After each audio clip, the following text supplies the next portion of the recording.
ओम नमः सिद्धेभ्यः। ओम नमः सिद्धेभ्यः।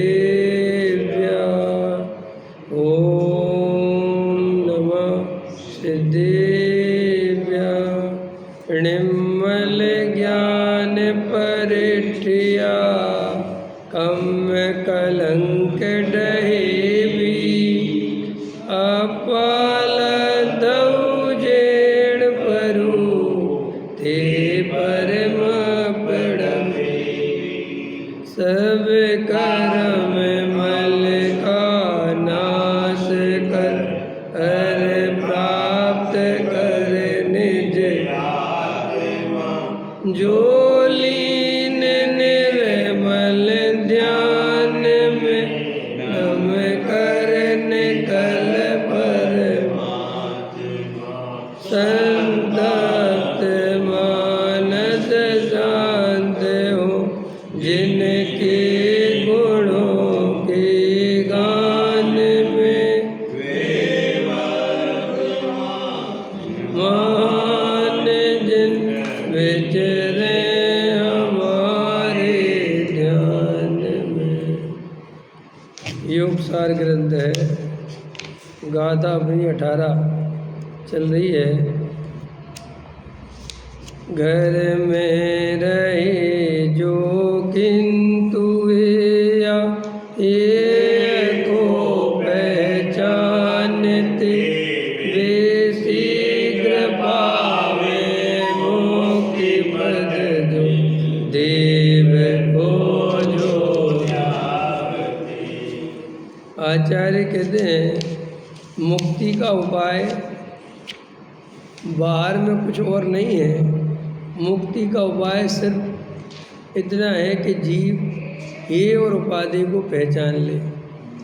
क्योंकि हे और उपाधि को अगर पहचान लेगा तो स्वयं में भी जो हे मानेगा उसकी तरफ से दृष्टि हट जाएगी और जो उपाधि मानेगा उसकी तरफ दृष्टि आ जाएगी। तो अज्ञानी जीव को हे और उपाधि में विपरीतता है। जो हे है उसे उपाधि मानता है और जो उपाधि है उसे हे मानता है। स्त्री पुत्र मकान दुकान पर द्रव्य पंचेंद्रिय के विषय भोग ये सब हे है। हे माने सुख के कारण नहीं है। समझ में आया? इनमें कोई सुख बुख मिलने वाला देखो। हे और उपाधि की व्याख्या करो पहले। हे माने क्या, उपाधि माने क्या? जिसके आश्रय से जीव को सुख ना मिले दुख ही मिले उसका नाम है हे। और जिसके आश्रय से जीव को सुख मिले दुख ना मिले उसका नाम है उपाधि। ये पहले परिभाषा हो गई हे उपाधि की। अब आचार्य कहते हैं कि हम सब जो दुखी हैं उसका कारण ये है कि जो दुख का कारण है उसे तो हमने मान लिया है उपाधि, और जो सुख का कारण है उसे हम जानते ही नहीं, पहचानते नहीं।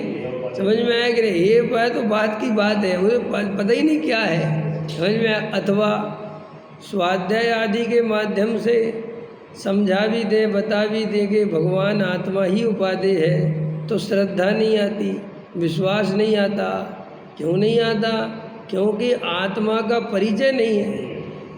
आत्मा अमूर्तिक है। समझ में आया? तो उसको जानता नहीं आत्मा को। अब जानता नहीं तो सुनता तो रहता है लेकिन उपाधि वो स्त्री पुत्र मकान दुकान ही दिखाई देते हैं। क्यों? क्योंकि वे उसके इंद्रियों के ज्ञान के बनते हैं। पैसे वाले उसको सुखी होते हैं कि नहीं होते, प्रश्न वो नहीं है। लेकिन उसकी मान्यता में ऐसा पड़ा हुआ है कि पैसे वाला सुखी है। रियल में सुखी नहीं है, ये परम सत्य है। कोई पैसे वाला बिल्कुल सुखी नहीं है।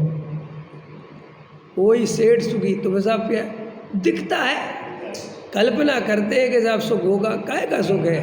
अगर उसके सुख होता तो इतनी आकुलता जो दिखाई देती है, इतनी जो बेचैनी दिखाई देती है वो फिर दिखाई नहीं देती।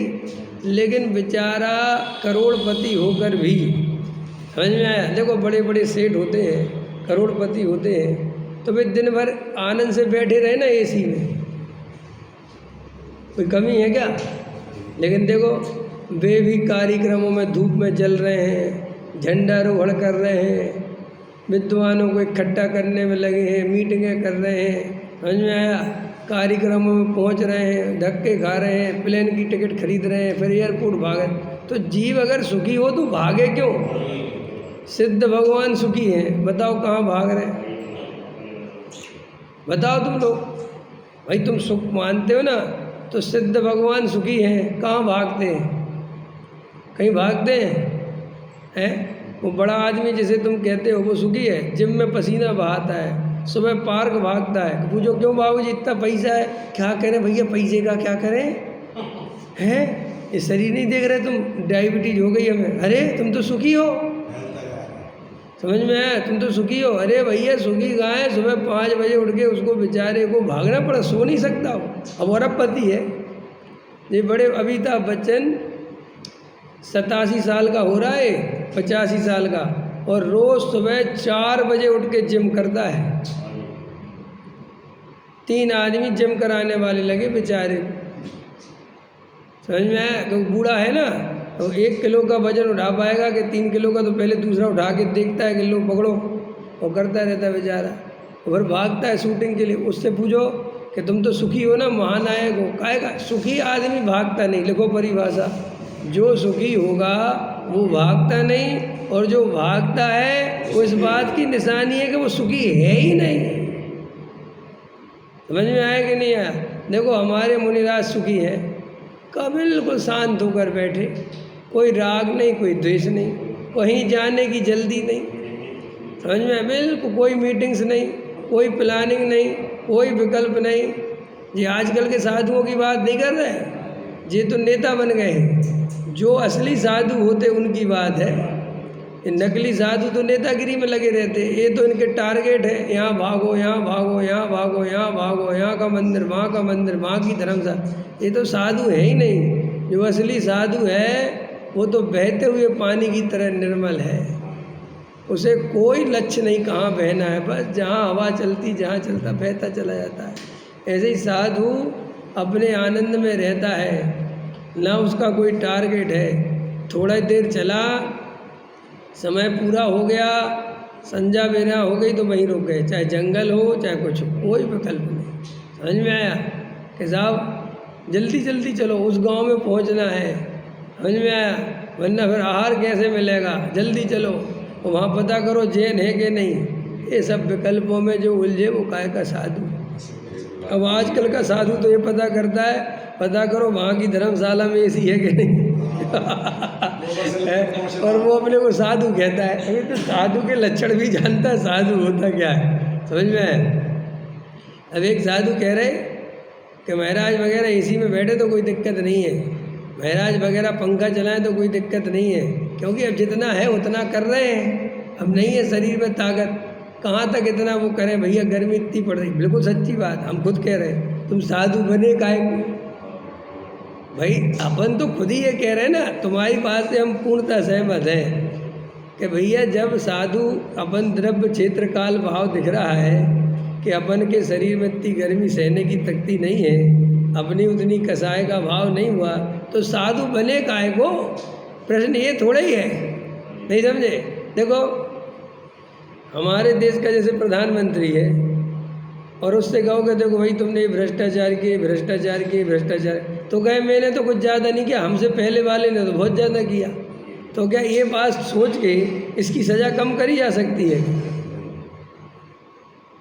ऐसे ही साहब और साधु तो बहुत भ्रष्ट है, हम तो बहुत कम है। अरे भैया ये दुहाई दे देंगे तो नरक निगोज से बच थोड़ी सकता है, सजा से बच सकता है? कोई सुप्रीम कोर्ट के जज के सामने कहे साहब हमने तो कुछ भी नहीं करा साहब, हमसे पहले वाले तो और ज़्यादा भ्रष्ट हो। ये कोई उत्तर है?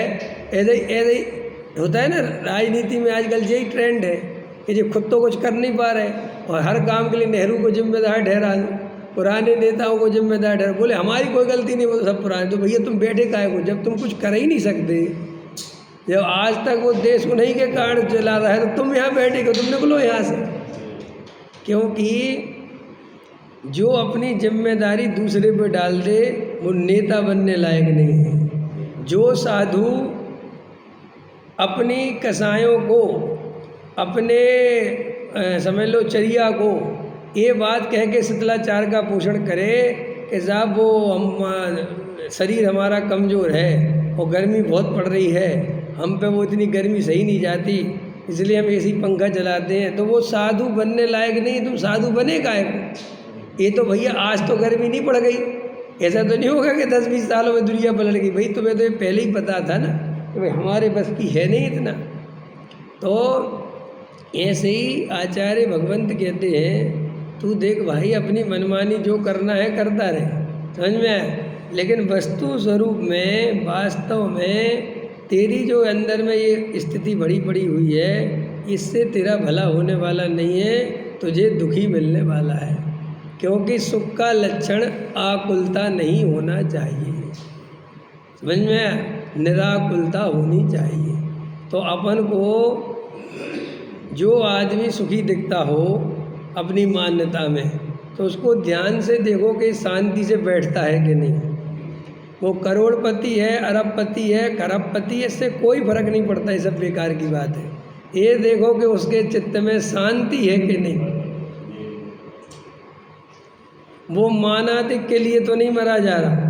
अब एक बहुत बड़ा सेठ है और उसको रात और दिन हर जगह का अध्यक्ष बनना है, उसे हर कल्याणक की समिति का अध्यक्ष बनना है, हर जगह स्वधर्मिंद बनना है, बोलो, और अरबपति है और अरब करोड़ों रुपए देता है, तो वो सुखी है कि नहीं? बोलो, सुखी है कि नहीं? देखो अपन को सुख की परिभाषा समझ में नहीं आती। अभी देखो इसी को समझो तो तुम्हें कम से कम अंदर में एक जीवन में निर्णय तो हो जाए कि सुख नहीं है। जैसे अभी देखो अपन एक भाषा बोलते कि मोदी के तो मज़े हैं, कुछ भी कहो, कोई जिम्मेदारी, भैया कहने को मज़े हैं, अंदर में तो अनंत आकुलता चल रही उसके, अनंत अनंत टेंशन है कि कहाँ से भेद खुल जाए पता नहीं, कहाँ जैसे होता है ना, अब नाव में एक आध छेद होए तो बंद ही कर दो, और सबरी जगह से पानी आने लगा हो तो क्या होगा? ऐसे ही बताओ, कोई अब उसको कितने लोग ब्लैकमेल कर रहे हैं आज की डेट में, समझ में आए? जिसका मन करता है वो ब्लैकमेल करता है।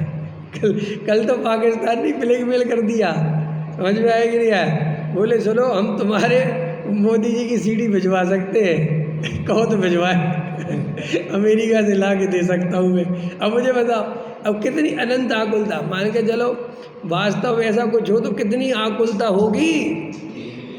वो भाई साहब रोटी नहीं गुटकी जाती। किसी को अपनी पोल खुलने का डर हो और उसकी बहुत इज्जत हो और उसने उस इज्जत को भोगा हो और उसको अंदर खाने अपनी चीज़ें पता तो रहती है, तो कितनी आकुलता, कितनी वो आकुलता दिखाई नहीं देगी तुम्हें, वो आकुलता आप नहीं देख सकते हो, लेकिन वो अंदर में तो अनंत आकुलता में जीता है।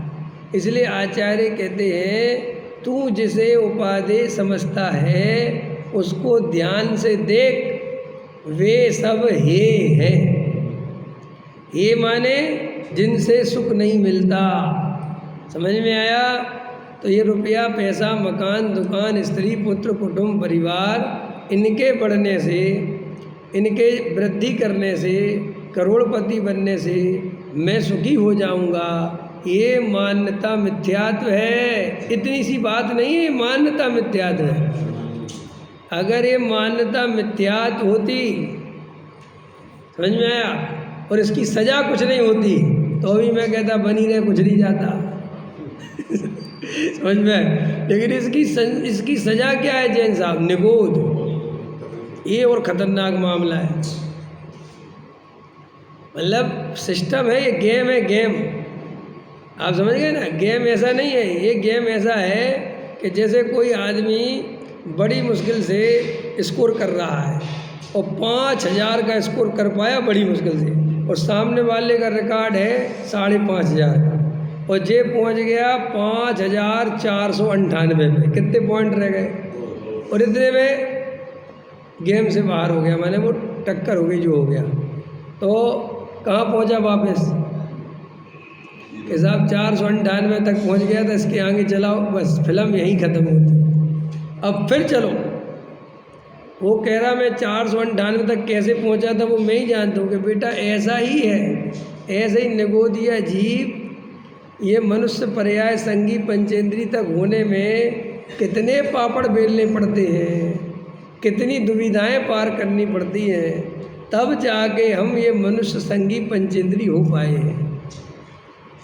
अब आचार्य कहते हैं यहाँ आकर भी जो ये बुद्धि मिली ना अपने को हे उपाधि का निर्णय करने की, तो अपन ने क्या किया, हे उपाधि का निर्णय ना करके जो पर पदार्थ हे था पूरी तरह उसमें ही हे उपाधि बना लिया। कि साहब उसमें हे उपाधि कैसे बना लिया कि जो अपने अनुकूल था उसको उपाधि बना लिया और जो अपने प्रतिकूल था उसको हे बना लिया।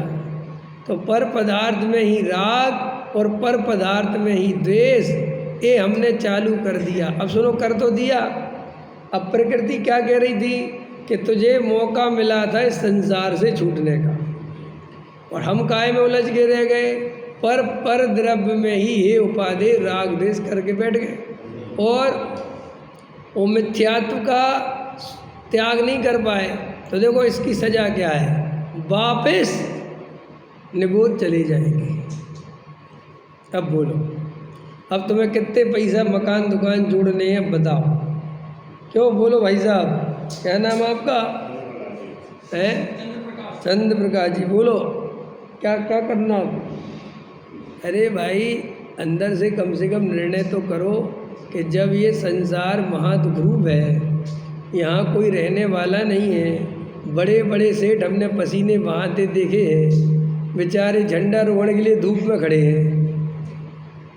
खड़े के नहीं खड़े हैं? ये कभी कभी झंडा रोहण वगैरह होते कि नहीं होते, और भी काम होते हैं। ये पहली ईंट लगाओ, दूसरी ईंट लगाओ, तो हम तो दूर खड़े हो जाते हैं। हालांकि हम जाते ही नहीं ऐसी जगह पे, फिर भी चलो कभी पहुँच गए तो हम तो छाया देखते हैं, शांति। लगाओ जिसको लगाना है, और वो कहते लगाओ, ईंट लगाओ, फोटो खींचो भाई, फिर स्टेटस लगाएंगे, है कि नहीं? ये सब सुखी होने के लक्षण नहीं है, दुखी होने के लक्षण।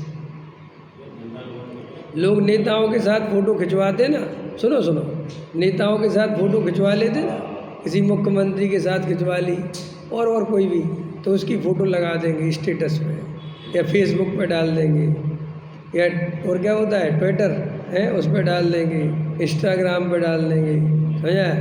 ऐसा सुख का अनुभव करते हैं। ये देखो साहब, हमने फलाने नेता के साथ फ़ोटो खिंचवा ली। सच्ची बात बताओ, ये नेता के साथ फ़ोटो खिंचवाई कि सप्त व्यसनी पापी के साथ फ़ोटो खिंचवाई? बोलो जल्दी। और वो नेता सप्त व्यसनी होते हैं, पापी होते हैं, कितने लोगों को तो मरवा चुके होते, तुम उसकी कल्पना नहीं कर सकते। आज का जो पंचम काल की जो नेतागिरी है ना, ये बिना पाप करे, समझा, बिना झूठ फरेब के, बिना हिंसा के होती नहीं है। अच्छे देखो, आप अन्यथा नहीं लेना, राजनीति और बॉलीवुड, नेता और अभिनेता, दो जगह ऐसी हैं जहाँ शुद्ध ब्राह्मण को भी भेजो। किसको भेजो? शुद्ध ब्राह्मण, में है कि जने उधारी, वो भी वहाँ पर मांस मदिरा का सेवन करने लगता है। अभी तुम नेताओं का पढ़ना जाके, अभी जाओ गूगल पे, कौन कौन सा नेता नॉनवेज खाता है, कितने नेता बीफ खाते हैं, तो उसमें तुम पढ़ोगे तो तुम्हारी ज़मीन खिसक जाएगी। पढ़ लेना जाके, अभी अटल बिहारी के शौक पढ़ लेना, तो समझ में आए कि नहीं, पढ़ लेना। अभी तुम्हें सारे सब चित्रों का पढ़ लेना, आप देखना कौन क्या क्या खाता है। इस सप्त व्यसनी होते हैं पूरी तरह, हैं? वो एप्स्टीन फाइल आई है, उसमें कितने मर्डर करवा दिए अभी तक पता है? जो भी उसके खिलाफ गया उसका मर्डर ही हो गया, वो दिखाई नहीं देता, क्योंकि उसमें ऐसे ऐसे लोगों के नाम हैं कि अगर वो वास्तव में पूरी तरह ओपन हो गई तो दुनिया का सभ्यता पे से विश्वास उठ जाएगा। ये उनको डर है, जो उसमें इतनी असभ्यता करी गई है, और उसमें ऐसे ऐसे लोगों के नाम शामिल हैं कि जिन्हें तुम भगवान मान के पूज रहे हो। कल मैंने एक सेंटेंस पढ़ा दिनेश जी, बड़ा मज़ा आया मेरे, कि रावण जो है वो सीता को हरने के लिए साधु का रूप लेके आया। समझ में आया क्या कहा? तो उसमें एक बहुत अच्छा संदेश था कि रावण ने साधु का रूप क्यों रखा, कि रावण जगत को संदेश देना चाहता था कि आने वाले समय में साधु और डाकुओं में ज़्यादा अंतर नहीं है। समझ में आया कि नहीं आया? इसलिए आगे साधुओं से सावधान रहना चाहिए। समझ में आया कि बड़ी खतरनाक बात है। आजकल के जितने जेल में डले हुए थे वो कितने साधु पड़े हुए हैं, और ये राजनीति में भी साधु घुस गए। समझ में आया? और मैंने आपको बताया राजनीति एक ऐसी चीज़ है, कितना ही ईमानदार आदमी को भेजो, कितने ही देशभक्त को भेजो, जब वहाँ का वो रस चढ़ता है और जब वो कुर्सी का चस्का चढ़ता है, काय का चस्का, तो तुम्हारी जे वाली जो क्या होती है जे सप्त व्यसनों में जे चरस गांजे की तलब, जे कुछ भी नहीं है, ड्रग्स ये कुछ भी नहीं है। और कुर्सी के लालच के सामने ड्रग्स वाला भाई साहब किसी का मर्डर ना करे। नेता तो ये कहता है कि हजारों निपटा सको तो निपटाओ, लेकिन मेरी कुर्सी सुरक्षित रखो। वो कहते साहब हमें वहाँ पे दंगे कराने पड़ेंगे और कम से कम 10-5 हज़ार आदमी मरेगा तभी अपन चुनाव जीत सकते हैं। हाँ मरो, एक सेकंड नहीं सोचते। ये है राजनीति। और तुम्हें नेताओं के साथ फोटो खिंचवा के अगर खुश होते हो तो वो जो मगरमच्छ की कहानी ना, तंदुलमक्ष, वो महामत्स्य वाला, वो मुफ्त में ही चला जाता है 7वें नरक में। समझ में आया? और तुम तो फोटो खिंचवा के खुश हो रहे हो। तो भाई खुश किस बात से हुए? देखो समझो मेरी बात, तुमने ऐसे आदमी के साथ फ़ोटो खिंचवाई और उसको फेसबुक पे लगाया, तो तुम भी ये मानते हो ना कि मुझे ऐसा बनना है। उसके साथ खड़े होके तुम खुश होते हो ना, तुम पावर का अनुभव करते हो ना। और उस पावर को प्राप्त करने के लिए उसने कितने पाप करे हैं। देखो जब मैंने जैन धर्म समझा, वस्तु का स्वरूप समझा, तुम विश्वास नहीं करोगे, मैंने कभी भी किसी नेता को देखने तक की कोशिश नहीं करी। साथ में खड़े होकर फोटो खिंचवाने की बात तो ठीक है। मैंने कहा इन सप्त व्यसनियों से नहीं साहब एक काम बन जाएंगे, काम आते, अरे रे तुझे पुण्य पाप पे भरोसा नहीं है। और क्या काम आना, हमें कौन सा किसी के डांका डालना है जो हमें ये काम आ जाएंगे। हम छोटे मोटे आदमी ना, हमें देखो नेता किन के काम आते, जिनको गलत काम करना हो, जिनको सही काम करना उनको किसी की ज़रूरत नहीं है। सब पुलिस वालों से बना के चलो, तो हम चोर उचक्के जो उनसे बना के चलें कि साहब वो पकड़ लेंगे तो पकड़ लेंगे, तो क्या 1000 रुपये की रिश्वत ले लेंगे और क्या, पैसे ही से बिकते और क्या है संसार। हम उनके लिए उनके आगे पीछे दौड़ के करें क्या। माने आप ये क्यों होता है, क्योंकि इस जीव को पुण्य पाप पे भरोसा नहीं है। अपने को अंदर में निर्णय नहीं है कि जे हमारे लिए संसार का कारण, अनंत दुख का कारण बने। अरे जे पर्याय तो जैसी बीतनी है भाई साहब, ये पुण्य पाप के उदय अनुसार निमित्त मिलेंगे। ये तुम्हारे दिमाग लगाने से कुछ बन जाता हो, बिल्कुल भ्रम है, नहीं है। अरे बोलो, राहुल गांधी की आधी जिंदगी निकल गई और आधे से ज़्यादा निकल गई, 75% निकल गई, प्रधानमंत्री नहीं बन पा रहा। बोलो क्या करें, है ही नहीं उदय। और जबकि सारी चीज़ें किसके पास, अरे भैया जब तक वो भाग्य में नहीं है तो नहीं है। और कैसे एरे गहरे नत्थू कह रहे, समझ में, केंद्रीय कैबिनेट मंत्री बन के घूमते रहते, वे पढ़े ही लिखे नहीं बेचारे। समझ में, मैं तो वो उसको देखता हूँ, एक नेता को देखा आपने कभी, अठावले है वो महाराष्ट्र का देखो तो उसको देख के मुझे हंसी आती है, क्या हो रहा है। और वो 25-30 साल से और ज़्यादा हो गया, वो तो राज कर रहा है, बताओ। समझ में, ये तो साहब आपको क्या लगता है, अरे भाई जे कर्म पूरब किए, वे पूरब कर्म के उदय, उसकी आपको और हमें लगता है कि जिनके दिमाग लगाने, दिमाग कुछ नहीं होता है, वो उदय होता है उस जाति का। समझा। और वो चलता है तो आचार्य कहते भाई ये तो पुण्य पाप के उदय। फिर दूसरी बात, सुखी कहाँ है? प्रश्न मुद्दे की बात ये भी है कि पुण्य का उदय आ भी गया, अब जैसे मान चलो राहुल गांधी प्रधानमंत्री बन जाए तो क्या सुखी हो जाएगा क्या? भाई साहब कोई सुख होता ही नहीं संसार में। आचार्य कह रहे मत माने मान्यता छोड़ दे, संसार विषय सुख होता तो तीर्थंकर क्यों त्यागे। ये बात क्यों नहीं तेरे को समझ में आ रही? या तो तीर्थंकरों को नहीं मानता। अपन मानते चंद्र प्रकाश जी तीर्थंकर हुए थे कि नहीं? हैं, हुए थे पक्का 100%। अच्छा ये भरोसा है तो फिर ये भरोसा क्यों नहीं आता कि उनने महल क्यों छोड़ दिए थे? उनने इतना सुख क्यों छोड़ दिया संसार का जिसके लिए हम मरे जा रहे? अगर तुम उनको वास्तव में मानते हो और उनको अपना आदर्श मानते हो तो संसार विषय सुख होता तो तीर्थंकर क्यों? तो साहब हम क्या करें, घर छोड़ दें? कब कहा? अभी तो मान्यता छोड़। क्या छोड़? हम तो उससे अभी घर नहीं छुड़वाते, अभी तो ये संसार में जो सुख की मान्यता है ये छोड़। कम से कम सम्यक दृष्टि तो हो जा।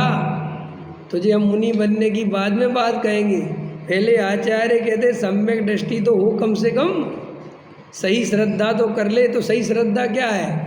तो आचार्य फिर कहते हैं जो हे है उसको हे जान और जो उपादेय है उसको इतना जान। अभी करने के नाम पे क्या करने के लिए कह रहे हैं कि अपनी सच्ची श्रद्धा कर। जो नौकर्म द्रव्यकर्म भावकर्म हैं इनको हे जान, इनको अपना स्वरूप मत मान, इनको सुख का कारण मत मान। और जो जानने देखने वाला एक ज्ञायक भाव है, जो त्रिकाली ज्ञायक भगवान आत्मा है, उसको उपादेय मान। अभी ये इतना कह रहे हैं इस गाथा में। वो साहब इससे क्या होगा? वो कह रहे भाई यहीं से तेरे मुक्ति का मार्ग खुलेगा। सब मुक्ति का मार्ग खुलेगा तो क्या होगा कि तू सुखी हो जाएगा। भाई हमारी ये कहानी चल क्या रही है? हम तुम ये बात भैया हम सुखी होने के लिए सुन रहे हैं कहानी, समझ में आया? और जो अपने को अभी पंचेंद्री के विषय भोगों के कारण सुखी मानता है उसको ये कहानी समझ में ही नहीं आएगी। जो अभी रुपया पैसा मकान दुकान में सुख मानता है उसको ये कहानी समझ में ही नहीं आएगी। देखो विचार करो, हमारे सामने मनुष्य जाति है और हमारे सामने त्रियंच जाति है। दो जाति के जीव अपने सामने हैं। नरक गति के तो अपने को दिखाई नहीं देते, देव गति के अपने को दिखाई नहीं देते। बात तो बराबर, दो के तो दिखते ना। तो ध्यान से मैं कई दफ़े कहता हूँ, इन कुत्ता बिल्ली सूअर हाथी समझ में आया चूहा जितने भी ये त्रियंच गति के जीव हैं इनको ध्यान से देखो, एनालिसिस करो, समझ में आया? ये बिल्कुल अंदर से हमारे जैसे है कि नहीं? बताओ। इतने हमारे जैसे हैं कि वैज्ञानिक कोई दवाई बनाते हैं तो प्रयोग चूहों पे करते हैं और अगर चूहों पे सही असर कर गई तो फिर मनुष्यों को दे देते हैं। तो वे हमारे जैसे हैं कि नहीं? उनका बॉडी स्ट्रक्चर भी हमारे जैसा होगा कि नहीं? जब तो वे हैं, समझ में आया? ये कुत्ता बिल्ली सूअर भूखे प्यासे मरे जाते कि नहीं? ये भी द्वेष करते कि नहीं? अपने बच्चों से राग करते कि नहीं? अपने बच्चों के लिए जान दे देंगे और दूसरे के बच्चे के प्राण ले लेंगे, करते कि नहीं? शेर अपने बच्चे की रक्षा करता है और दूसरे के बच्चे को खा जाता है। नहीं समझ में आया? बोलो हाँ या ना? ये देखा ना आपने? हम क्या करते हैं और हम क्या करते हैं? सेम अपन भी यही करते ना। इसका मतलब ये है कि हमारे में और उनमें वास्तव में रियल में कोई अंतर नहीं है। अब प्रश्न ये है कि वे ऐसे क्यों हैं और हम ऐसे क्यों हैं? इसका भी कोई ना कोई कारण तो होना चाहिए ना सिस्टम में। भाई कोई जीव त्रियंच है, अब त्रियंच में कुत्ता है और एक कुत्ता अमेरिका में घूम रहा है, गाड़ी में घूम रहा है, उसका मालिक जो है उसको नहा धुला रहा है, बढ़िया उसके हिसाब से भोजन खरीद के ला रहा है और वो कह रहा है ये बाजा भोजन नहीं करूँगा। कुत्ता, समझ में आया कि नहीं आया? उसको स्पेशल बिस्किट आते तभी खाता है कंपनी के, वरना खाता नहीं। ठीक है, एक कुत्ता वो है और एक कुत्ता वो है जो बेचारे को रोटी तो क्या कुछ नहीं मिल रहा। ठीक है, दोनों जाति के तो कुत्ते हैं। ऐसे अपन मनुष्यों में अंतर देखते कि नहीं देखते। एक मनुष्य वो है इसे बेचारे की एक टाइम की रोटी खाने नहीं मिल रही, और एक मनुष्य वो है जिसके घर में रोज 10 का भोजन फिक जाता है। समझ में आया? 10 आइटम बनते हैं, उसमें से जरा जरा सा खाता है और कहता फेंक दो, इसे मुझे नहीं खाना। अब जबकि पुण्य, अब दोनों ही मनुष्य हैं, तो भैया ये अंतर क्यों है? तो आचार्य कहते हैं ऐसा कुछ कारण तो होना चाहिए अंतर होने के लिए। तो वो कहते हैं अंतर है उसके पूर्व कर्म के उदय का खेल है। तो इसका मतलब ये है कि जब इतना अंतर कर्म के उदय से पड़ता है तो वास्तव में सारा खेल जो संसार का है ये कर्माधीन है। समझ में आया? ये उदयाधीन है, इसमें जीव की नहीं चलती। अब अपन ने आचार्य से पूछा कि महाराज हम क्या करें? तो उन्होंने कहा देखो बेटा, तुम ना पुण्य के पीछे दौड़ो ना पाप के पीछे दौड़ो। तुम अगर पुण्य को अच्छा मानते हो और पाप को बुरा मानते हो तो ये मान्यता भी ठीक नहीं है, क्योंकि पुण्य के साथ पाप आता ही आता है। जैसे आज जो कुत्ता तुम्हें सुखी दिख रहा है, अमेरिका में घूमता हुआ दिख रहा है, वो सदाकाल नहीं रहेगा। अभी जैसे ही उसका उदय पलटेगा, आयु क्रम पलटेगा, मर के बेचारा किसी और गति में दुखों में चला जाएगा। कि साहब ऐसा क्यों है? क्योंकि जीव कभी भी ऐसा पुण्य नहीं मान सकता कि वो सदा काल पुण्य में ही रहे। ये सिस्टम ही है। अब जैसे देखो, तुम्हें और सिस्टम समझाता हूँ। जैसे अब देव गति के देव हैं, अपन ये सब बात किसकी कर रहे हैं? मिथ्या दृष्टियों की। क्योंकि सम्यक दृष्टि को तो अभी 2-4 भाव में मोक्ष चला जाना है, और सम्यक दृष्टि जो कुगति में नहीं जाता और आगे आगे अच्छी अच्छी गतियों में जाके 2-4 भाव में मोक्ष चला जाता है, उसका कारण पुण्य नहीं है। उसका कारण वो आत्मा की सुश्रद्धा है, जो उसे सम्यक दर्शन है, उसके कारण उसने जो वाटर प्रूफ होता है ना, है क्या होता है, घड़ी होती ना वाटर प्रूफ, ऐसे ही सम्यक दर्शन के कारण वो कर्म प्रूफ हो गया। कौन सा प्रूफ हो गया? कर्म प्रूफ। अब उसे कर्म जो है सत्ता में पड़े रहेंगे, खिरते रहेंगे, लेकिन उसे ज़्यादा तकलीफ नहीं दे सकते। समझ में आया? ये सम्यक दृष्टि होने का सबसे बड़ा खतरनाक तुम्हें एक सिस्टम समझा रहा हूँ। अब जो मिथ्या दृष्टि है, मान के चलो पुण्य के उदय से देवगति में चला गया, तो देवगति में तो पाप का उदय आता नहीं, घबराना नहीं। देखो पुण्य का उदय आता, तो अपन को देखते देखो वहाँ क्या पाप का उदय है। वहाँ पता क्या सिस्टम है? सारा पाप एक कोने में इकट्ठा होता रहता है, और इस रास्ते से केवल पुण्य का उदय आता रहता है। तो मज़े चलते रहते हैं, वो भूल ही जाता है कि मेरा कोई पाप का उदय भी है। और देखो सीधा उसका फल क्या है? एक इंद्री की पर्याय में पहुंचता है। सोचो तुम, ये सोने का और विषय भोगों में मस्त होने का, एकत्व ममत्व करते तो भोगते तो विषय भोगों में सो जाना, इसका फल निगोद है। और नरक गति वाला जो पाप ही पाप का उदय भोगता है, उसके साइड में ऐसा उदय पकता रहता है कि वो मर के संगी पंचेंद्री होता है, वो निगोद नहीं जाता। है नहीं गजब की बात? क्योंकि वो वहाँ बेहोश नहीं होता, छूटने का उपाय करता है, पूरे टाइम वहाँ से बचने, तो वो जागृत रहता है। और देवगति वाला चिपकता है। समझ में आया? ये छूट ना जाए तो इसकी सजा निगोद है। ऐसे ही तो मनुष्य पर्याय में ये धन की पकड़ करना चाहते हो, संयोगों की पकड़ करना चाहते हो, ये पंचेंद्रिय के विषय भोग छूट ना जाए, ये शरीर शक्तिमान बना रहा है ताकि विषय भोग भोगने में सहूलियत रहे, तो श्री गुरु कहते इसका फल निगोद है। बोलो साहब, आसक्ति है। इसलिए ये मान्यता छोड़ दो संसार विषय सुख होता, अरे है ही नहीं सुख, होता क्या है ही नहीं। अगर होता तो वास्तव में तीर्थंकर क्यों छोड़ते?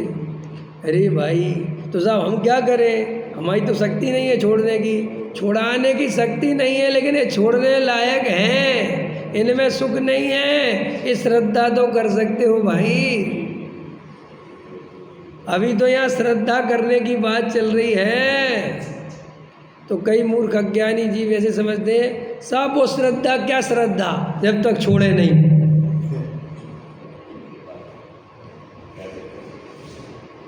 इसका मतलब तुझे अभी श्रद्धा की कीमत पता नहीं है। कई लोगों के दिमाग में अरे श्रद्धा करने से होता क्या है जब तक त्याग व्रत नहीं लो। अरे भाई साहब, श्रद्धा अगर कर लोगे तो अनंत सुखी हो जाओगे, क्योंकि सम्यक दर्शन श्रद्धा का नाम है, त्याग व्रत का नाम नहीं है। बराबर है। तो मैं तुम्हें क्या समझा रहा था अभी कि दो गतियों का स्वरूप, बराबर। दो गति है तो चारों गति, लेकिन दो में तुम्हें दिखता है इसलिए बोल रहे हैं। तो ये सब जीव है कि नहीं, बोलो साहब। वो त्रयंच गति का जीव, हम मनुष्य गति के जीव, लेकिन जीव है कि नहीं। ये जो त्रयंच गति और मनुष्य गति का अंतर है, ये केवल शरीर के कारण है कि आत्मा के कारण है। बोलो आकाश जी, क्या के कारण है? शरीर के कारण है कि आत्मा के कारण है? बराबर बराबर, क्लियर हो गया, ठीक है। तो अंदर जो आत्मा है उसकी जो बेचैनी है वो एक सी दिखाई देती है कि नहीं? आकुलता दिखाई देती है कि नहीं? अगर रोटी कुत्ते को भी नहीं मिले तो वो भी बेचैन है, और तुम्हें नहीं मिले तो तुम भी बेचैन हो। बराबर हो गई। इतनी बात सबको समझ में आ गई। अब आचार्य कहते हैं तेरे सामने ये संसार का हमने दुख बताया, अब तू बता त्रियंच गति के जीवों को देख और इसी मनुष्य गति के जीवों को देख, बेचारे कितने दुखी हैं। और तेरा थोड़ा पुण्य का उदय है तो तू अपने को सुखी मानता है। मानता है नहीं, ये बात तो पक्की है, मैंने पहले ही बताया। अगर होते तो दौड़ क्यों लगाते? ठीक है कि नहीं? अब और देखो, हम सब, ये थोड़ा सा उस टाइप का विषय ले रहा हूँ मैं, कल रात में ही चिंतन कर रहा। हम सब क्या चाहते हैं? सोचो, सुख चाहते हैं। क्या सुख चाहते हैं? कैसा सुख चाहते हैं? थोड़ा सुख के बारे में समझ लें अपन, क्या सुख चाहते हैं भाई। सोचो, आप जल्दी बोल देते सुख चाहते हैं, आप कैसा सुख चाहते हैं? आप आकुलता रहित सुख चाहते हैं कि आकुलता के साथ सुख चाहते हैं? आकुलता रहित सुख चाहते हैं तो आकुलता रहित सुख कश्मीर घूमने में मिलता है।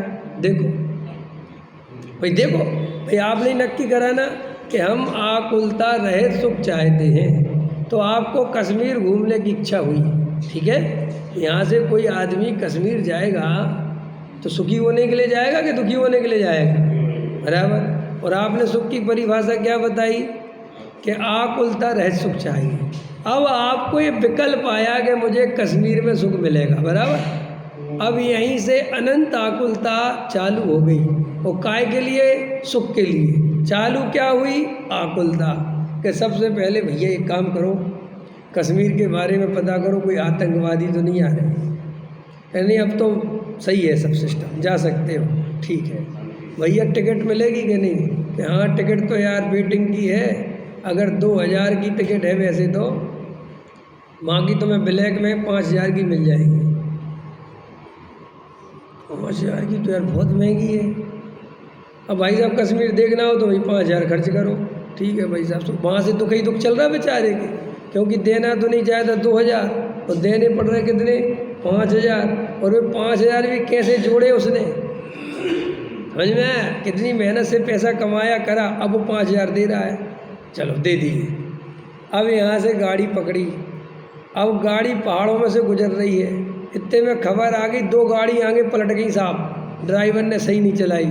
सो अनंत आकुलता कि ये पलट ना जाए। बराबर है कि नहीं? चल रहा है अनंत आकुलता में। काय के लिए? ये सब आकुलता काय के लिए झेल रहा है? सुखी होने के। बराबर है कि नहीं? फिर वहाँ पे जैनी था बेचारा, तो बेचारा अपने खाकड़ा पापड़ा ये सब रख के ले गया। होटल पे तो खाता नहीं, बाजार का तो खाता नहीं, सो भूख लगे आई, तो बेचारा खाकड़ा पापड़ा करके पेट भर रहा हो, भर तो है नहीं रहा। और फिर वहाँ पे साइड में एप्पल मिल रहे थे, तो बोले भैया यार एप्पल ले लो या केले ले लो। बोले साहब केले कितने रुपए दर्जन? बोले 200 रुपये दर्जन। हमारे यहाँ तो 70 रुपये मिलती, तो पहाड़ पे तेरा बाप लेके आएगा, कितने ऊपर चढ़ के तेरे को देगा। तो सही बात है, 200 रुपये दर्जन दे दो। अब वहाँ पे वो भी अनंत दुख चलता है, कितना पैसा खर्च हो रहा, और फिर वहाँ पे जा रहा है जा रहा है जा रहा है। इतने में किसी ने कह दिया ये आतंकवादी हमला होगा, गोली मार दी है भैया। अब गाड़ी लौटाए क्या, सो सोचता 5,000 की तो टिकट और 50,000 तो मेरे गए इसमें। भैया देखिए, देखो मरने की दम पे भी बता दिया कि वहाँ हालत, कहता कोई बात नहीं तुम चलो। फिर वहाँ पे देखो पहाड़ियों से गुजरती गाड़ी, तो कभी कभी चट्टान फिसल जाती है। देखना तुम कितना दुख झेलता है सुख पाने के लिए, ये दिखा रहा हूँ मैं, समझ में आया? सुख पाने के लिए ये जीव कितना दुख झेलता है, ये देखो तुम। और जैसे तैसे करके कश्मीर पहुंचा दो, अपन पहुंच गया कश्मीर। अब वहाँ बर्फबारी देखने मिल गई, फोटो लो फोटो लो फोटो लो, समझ में? अब चल रही ना, मज़ा आ रहा कि नहीं आ रहा? कि थोड़ी देर बाद उससे मन भर गया, ठंड लगने लगी, पैरों में दर्द होने लगा। समझ में आया कि नहीं आया? हो गया कि नहीं? तो अब वो सुख तो भूल गया, और जो जो पैरों में तकलीफ और जो ठंड लगने लगी और जो जुकाम हो गया, वो अनंत आकुलता महादुख के लिए। अब वहाँ टेंट में जो भी होता है पड़ा है वहाँ। अब वो कह रहे और बर्फ गिर रही, चलो देखने। अरे चूल्हे में गई, क्या हुआ? सुख हो गया खत्म। इतना सुख पाने के लिए इतना दुख झेला। और चलो भैया, सुख वो बना भी रहता, समझ में आया? कि वहाँ तक गए तो सुख लेके भी आ जाते और वो स्थायी रहता तो भी बढ़िया था। भैया वो तो कश्मीर में ही ख़त्म हो गया, वहीं ऊब हो गई, वहीं आकुलता अनंत पैदा हो गई। घर चलो, मुझे नहीं कश्मीर घूमना। घूम ली, बहुत घूम ली। थोड़ा गुलमर्ग तो देखिए, यहाँ शूटिंग हुई थी। अरे हमें नहीं देखना यार, मार डाले यार, हमारे तो तकलीफ हो रही बहुत। समझ में आया? ये संसार का सुख है। और मैंने तुम्हें ऐसा एक उदाहरण दिया, ऐसे हम 5 इंद्रियों के सुख के बारे में सोचें। अब आचार्य कहते तुम बताओ तुम्हें क्या सुख मिल रहा है संसार में? तुम बड़े आनी बनना चाहते हो, हैं? देखो लोग कहते खुद की गाड़ी में मजा है, मानते कि नहीं? मानते कि नहीं खुद की गाड़ी? और जबकि मैं कह रहा हूँ किराए की गाड़ी में मजा है, क्योंकि खुद की गाड़ी में अनंत आकुलता, अनंत जिम्मेदारी का अनुभव होता है। और किराए की गाड़ी में कोई आकुलता नहीं, जहाँ उतर गया तू जान, तेरा काम जा, समझा? लेकिन अब अपनी गाड़ी है और अपने ही ड्राइवर है और अपने ही पंचर हो गई, अब बैठे, अब क्या करें? तो आचार्य कहते संसार में सुख है कहाँ? बोलो। हम सब एक सेटिस्फैक्शन खोज रहे हैं साहब, संतुष्टि खोज रहे हैं, और जीव कुछ नहीं खोज रहा। सारे संसारी जीव कोई पैसे में संतुष्टि खोज रहा है कि अगर मेरे पास 2-4 करोड़ हो गए तो साहब बहुत सही हो जाएगा, आकुलता मिट जाएगी। ये झूठ है एक नंबर का। कभी भी 2-4 करोड़ तो छोड़ो, 200-400 करोड़ भी जीव को शांति नहीं देते, 2-4 लाख करोड़ नहीं देते। क्योंकि आप बताओ, पैसा बढ़ने से आकुलता बढ़ती है कि निराकुलता बढ़ती? चेक कर लो। मैं तो शुरू से चेक करता आ रहा हूँ, जितना पैसा बढ़ रहा है केवल आकुलता बढ़ रही है, कोई सुख नहीं बढ़ता। शादी होने के बाद कोई सुख नहीं मिला, केवल आकुल। तो कोई कहे साहब आपने करी क्या? समझो, कोई कहे कि करी क्या, और करी तो अब छोड़ दो, ऐसा भी कह सकता है। अब सुनो, छोड़ तो दे, लेकिन छोड़ने के लिए जो व्यवस्था चाहिए, जो अंतर में आनंद चाहिए, वो अभी हमारे पास नहीं है। इसलिए हम छोड़ तो सकते नहीं, लेकिन इनमें सुख नहीं है, ये श्रद्धा हम जरूर कर सकते हैं। प्रश्न समझ में आया कि नहीं? अब हम पत्नी को तलाक नहीं दे सकते, और तलाक देने से सुख का कोई संबंध भी नहीं है। ये बात भी समझ लो कि तलाक दे दोगे तो सुखी हो जाओगे, नहीं बेटा और ज़्यादा दुखी हो जाओगे, क्योंकि अभी तो 2 रोटी मिल ही जाती हैं, पर वो भी ना मिलेंगी, कोई सुख बुख नहीं। लेकिन आचार्य कहते ये मान्यता समझ ले कि सुख नहीं है।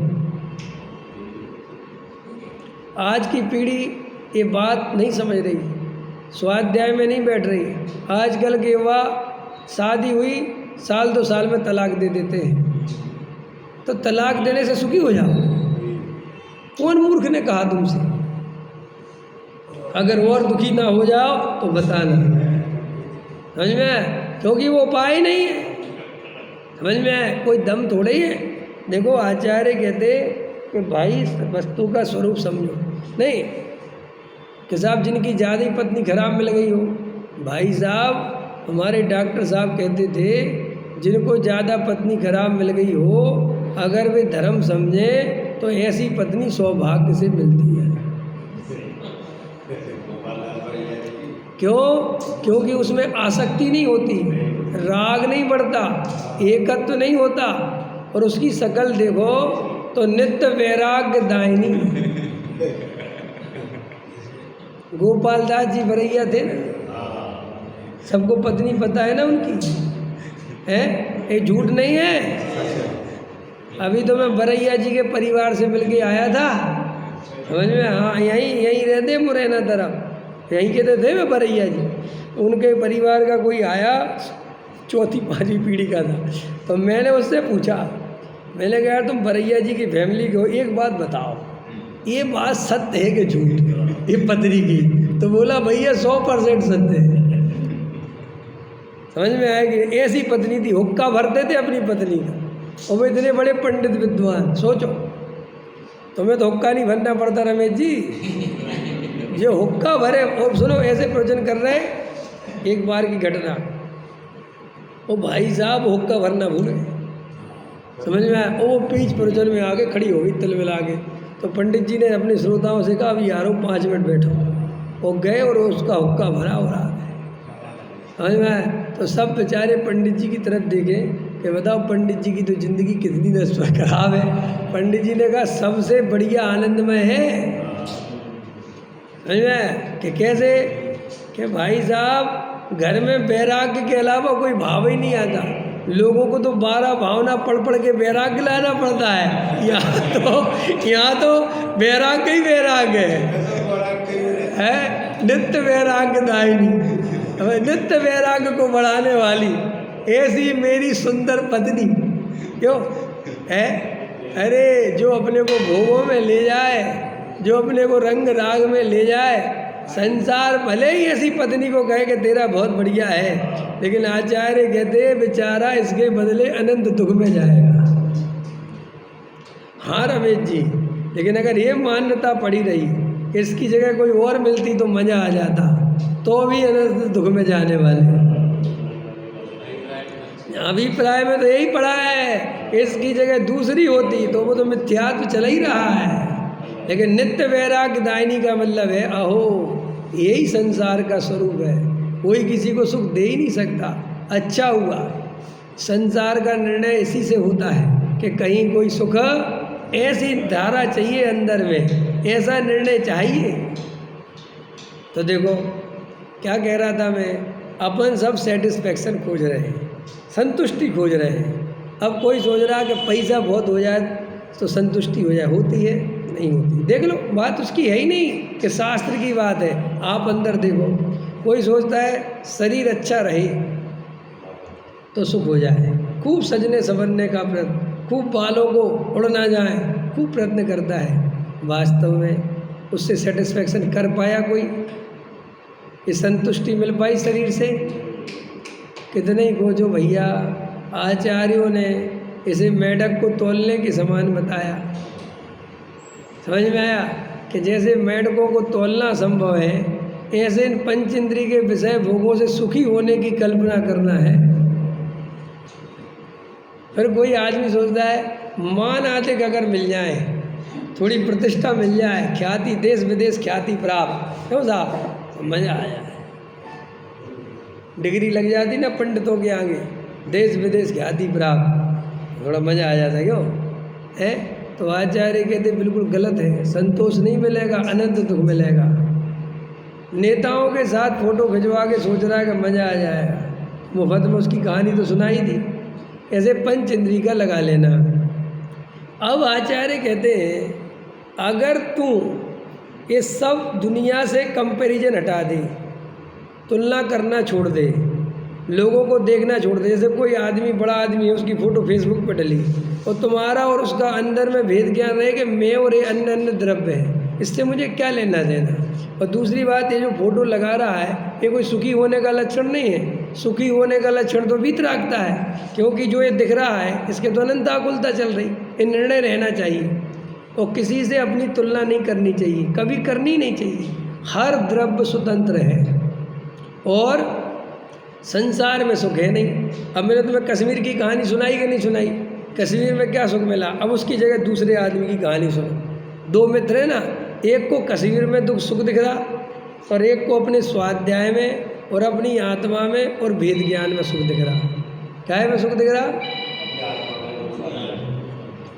आत्मा में, भेद ज्ञान में और अपने स्वाध्याय में। अब मुझे बताओ, तुम लोगों में से सेटिस्फेक्शन की बात है भाई, इसको संतुष्टि मिलेगी स्वाध्याय करने से, अपना भेद ज्ञान करने से, और उसने दिमाग लगा रखा है कि कश्मीर से। प्रश्न मेरा है, तुम दोनों में से बताओ सुखी ज़्यादा कौन हो सकता है और जल्दी और स्वाधीन और बिना आकुलता के? भेद ज्ञान वाला, क्योंकि ना उसे कश्मीर की टिकट लेनी है, ना उसे कहीं जाना है, ना कुछ मरना है, ना खाने पीने की टेंशन। वो तो अपने घर में ही बढ़िया दाल रोटी की व्यवस्था है और उसको इसमें सेटिस्फेक्शन है कि मैं कश्मीर नहीं जाना, मुझे नहीं देखना कश्मीर। मैं तो इसकी जगह समय सार का बंद अधिकार पढ़ूंगा तो मेरे को तो बहुत आनंद आएगा। मैं तो समय सार का स्वाध्याय करूंगा और विवेक जी का भजन सुनूंगा, मुझे बहुत आनंद आएगा, मैं कहीं नहीं जाना। समझ में आया कि नहीं आया? अब बहुत बढ़िया है वो। देखो वो गया नहीं, अब कितने में खबर आई कश्मीर में आतंकवादी हमला हो गया। जो जानता मैं शुद्ध हूँ, पर खबर आई कि साहब कश्मीर में चट्टान गिर गई, मैं अहम एक को खलु शुद्ध हूँ। उसको कुछ हो ही नहीं रहा, क्योंकि उसके अनंत आकुलता का बीज उसने बोया ही नहीं। आया समझ में कि नहीं? हम कुछ नहीं खोज रहे हैं, हम सिर्फ एक संतुष्टि खोज रहे हैं।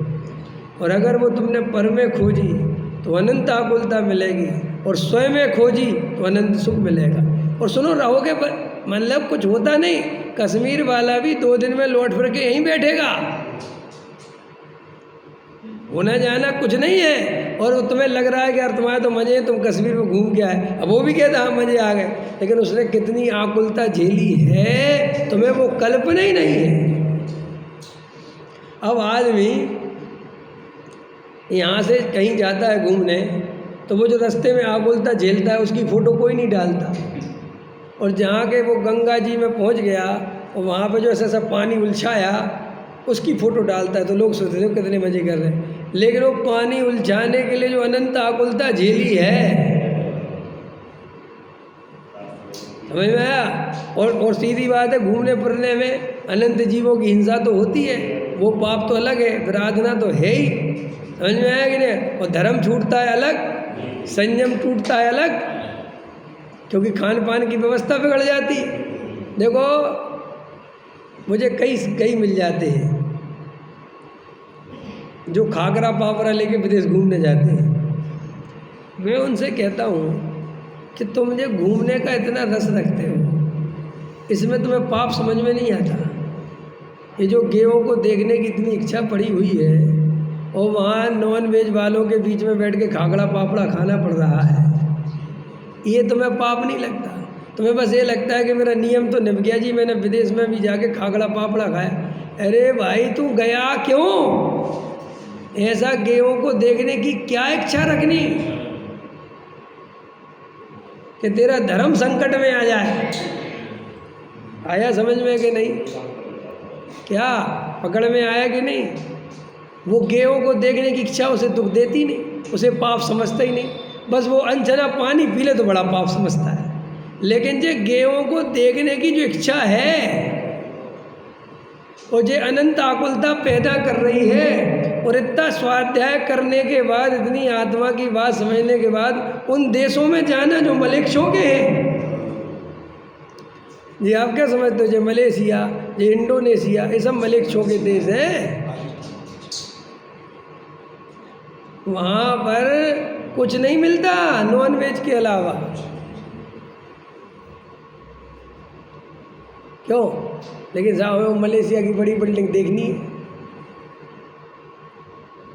उसके लिए तो अपने धर्म को, अपने स्वाध्याय को, अपने सबको दाव पे लगा देता। यानी साहब हम तो 5 दिन का रख के ले गए थे। अरे रख के ले जाने की बात ही नहीं है, ये जगत को देखने की, जो गेयों को देखने की इच्छा है, ये कितना दुख का कारण है, नहीं है? बोलो। कभी कभी ऐसी बहुत चीज़ें होती, जीव व्यर्थ में दुखी रहता। देखो वास्तव में जैन साहब, जिसके अंदर से गेयों को देखने की इच्छा हट जाए ना, अनंत दुख तो वहीं हट जाता है। ये जीव को टोडामल जी साहब ने तो पहली इच्छा लिखी है, क्या लिखी? गेयों को देखने की इच्छा बता। टोडामल जी ने साहब ने खाने पीने की इच्छा नहीं लिखी अरविंद जी, उनने कहा जीव का सबसे बड़ा दुख है गेयों को देखने की इच्छा। कैसा है लंदन, कैसा है अमेरिका? हमारे एक मित्र लंदन गए, समझ में आया, लेकिन लंदन देखने की इच्छा, तो बोले साहब मेरे तो पैर टूट गए, चल चल के थक गए। हमने कहा क्यों? बोले साहब वहाँ पे जरा सा 5 किलोमीटर 10 किलोमीटर जाओ तो 750, 800, 900, 1000 रुपये किराया है, तो पैदल ही चलते रहते थे।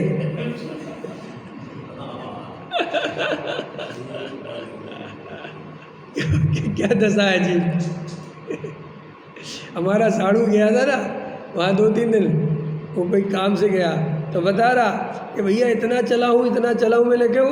बोले जरा सा चलो तो 500 रुपये, अगर जरा सी गाड़ी, जरा सा कुछ पकड़ो 600 रुपये, इतना किराया है वहाँ। समझ में आया? तो पैसा बचाने के चक्कर में पैदल चले। नहीं समझ में आई?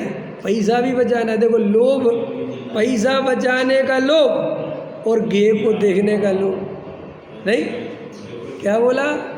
यहाँ पैसा बचाने का लोभ और यहाँ गे को देखने का लोभ। अब बोलो आत्मा खिंचेगा कि नहीं खिंचेगा? वहाँ जाता है, वहाँ लगा होता है, एक टिकट 1000 रुपये की है, उसी कार्यक्रम को एक टिकट देखने की 750 की है, एक 450 की है। तो कहता जी 1000 वाले में क्या फैसिलिटी है? बोले साहब आपको बहुत आगे से बढ़िया देखने मिलेगा, और 400 वाले में बहुत पीछे देखने मिलेगा। तो अब मन तो करता है 1000 वाली ले ले, लेकिन ये तो यार बहुत महंगी है, और 10 लोग हैं, 10,000 मिट जाएंगे। तो एक काम करो 400 वाली दे दो, लेकिन देखना जरूर है।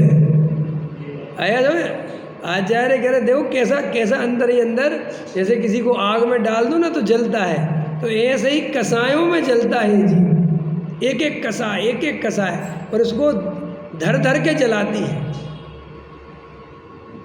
कभी गेयों को देखने की इच्छा, कभी पैसा बचाने की इच्छा, कभी कमाने की इच्छा, कभी भोगने की इच्छा, कभी जोड़ने की इच्छा, कभी मान की इच्छा। ओ हो, ऐसी अनंत कसाय जल रही अंदर, भट्टी सुलग रही है।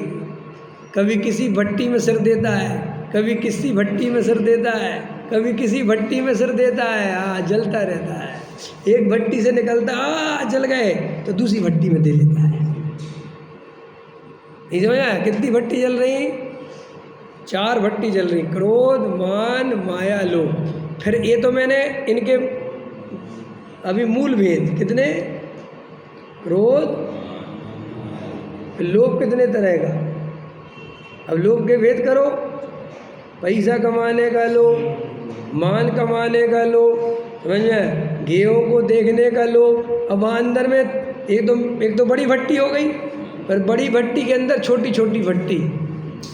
समझ में आया कि नहीं आया? भेद पर भेद समझ गए? तो एक भट्टी में से निकलता है, अरे कोई दम नहीं है, तो दूसरी भट्टी में सब दे देते, जलता रहता। वहाँ गेयों को देखने की इच्छा करता है, फिर यहाँ पे दूसरी भट्टी कहती है अरे तो 1000 रुपये की टिकट है। अरे यार ये तो बहुत ज़्यादा है यार, ये तो बहुत भारी टिकट है। तो भाई साहब इतनी लगेगी, देखना हो तो देखो।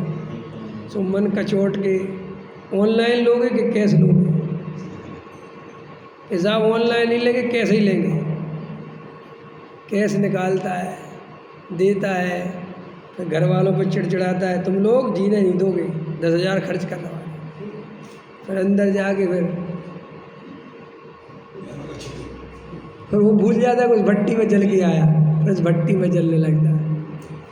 फिर पता चला इस बात के 1000 रुपये ले लिए इन मूर्खों ने, पागल बना दिया अपना। तो फिर दूसरी भट्टी चालू हो जाती है, ऐसे चलता रहता है, अनंत आकुलता भोगता रहता है और मर के नरक निगोद चला जाता है। ये जीव की कहानी है। और इसी में वेद ज्ञान करे, तत्व निर्णय करे, हे उपादेय का निर्णय करे तो मोक्ष चला जाता है। अब निर्णय करो कहाँ जाना है। इन नेताओं के साथ फोटो खिंचवानी है कि अनंत भगवान के बराबर में बैठना है? बोलो साहब, कौन आदर्श है तुम्हारे? ये सप्त व्यसनी समझा कि वीतरागी। अरे विचार करना भाई, निर्णय करना। सहजानंदी